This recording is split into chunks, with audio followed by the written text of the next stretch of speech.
En estos tiempos de la pandemia nos hemos vuelto a acercar a conceptos tremendos y necesarios como la utopía y la distopía.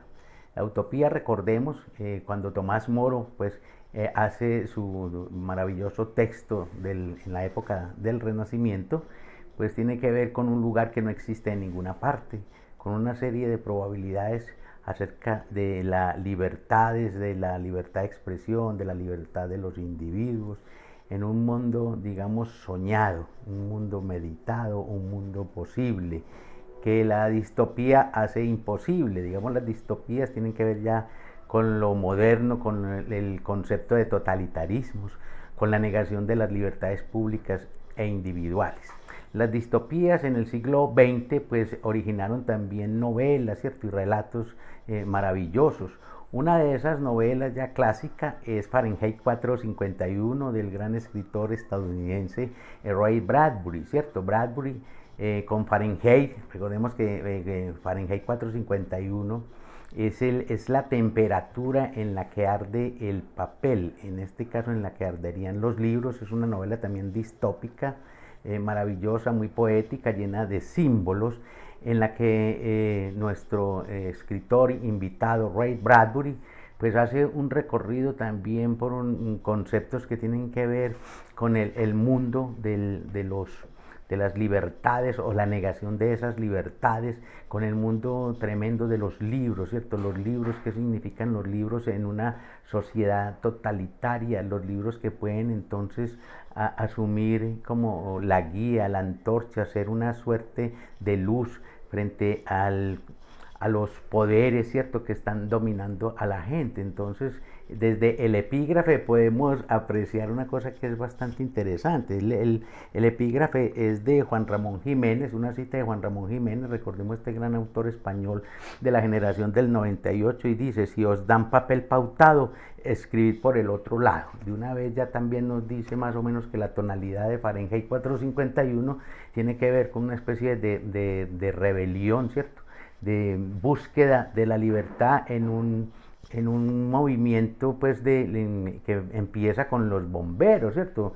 Digamos, esa distopía está muy claramente definida cuando los bomberos ya no apagan incendios, sino que por el contrario utilizan con sus mangueras y sus tanques el petróleo como combustible para hacer arder los libros, ¿cierto? Para hacer arder los libros, las bibliotecas, y también a los dueños de esos libros en muchos casos, como lo vemos muy bien en esta novela, donde el protagonista Guy Montag va a ser un bombero, ¿cierto?, que en la medida en que avanza la novela va adquiriendo también cierta conciencia frente a lo que significan los libros, frente a los discursos de esos mismos libros, la poesía, y sobre todo va a tener una suerte de transformación, de metamorfosis, cuando se encuentra con una chica, una adolescente de ese mundo también, de ese mundo de la distopía, de ese mundo de esa ciudad o de ese país o de ese sistema que no admite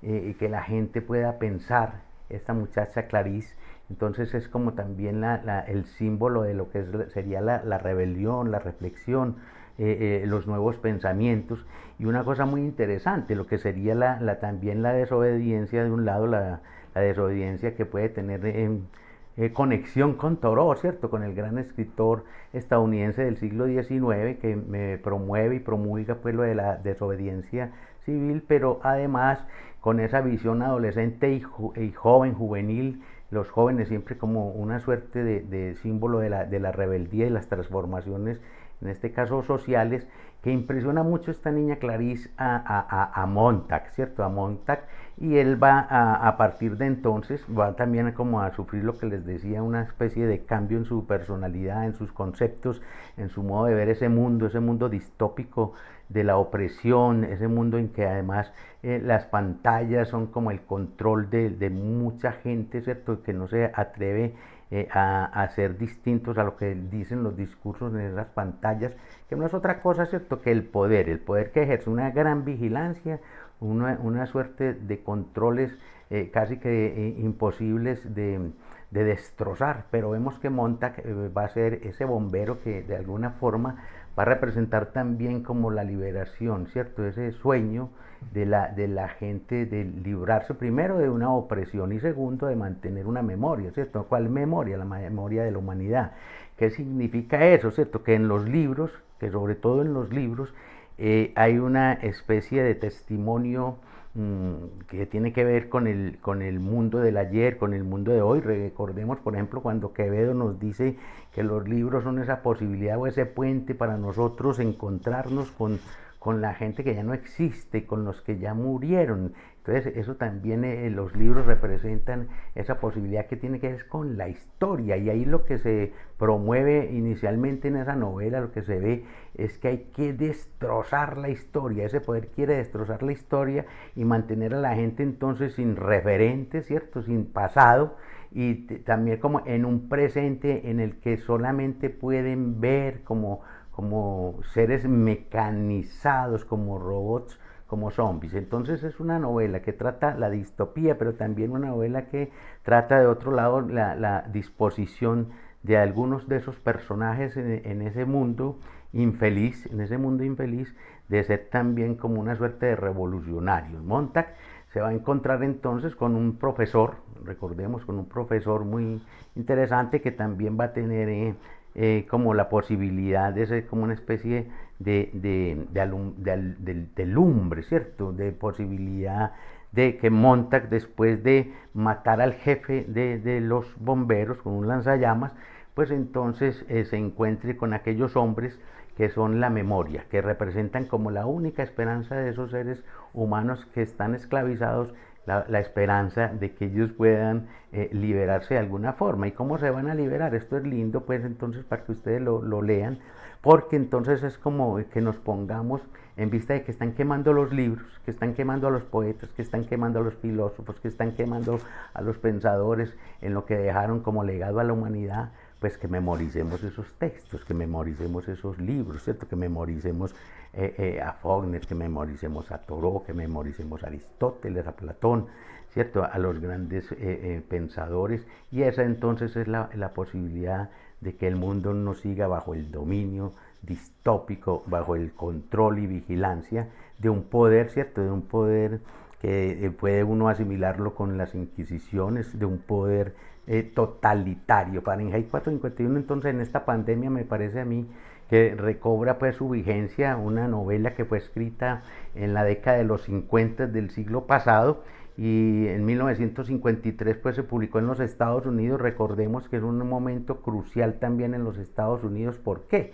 Porque está en boga lo que se llamó el macartismo, ¿cierto? Recordemos que Joseph McCarthy, el senador, pues hace una serie de acusaciones contra también filósofos, poetas, directores de cine, actores, dramaturgos, en esa comisión de vigilancia que tiene que ver entonces con que todos o son comunistas, pues se sospecha de todos, son rojos.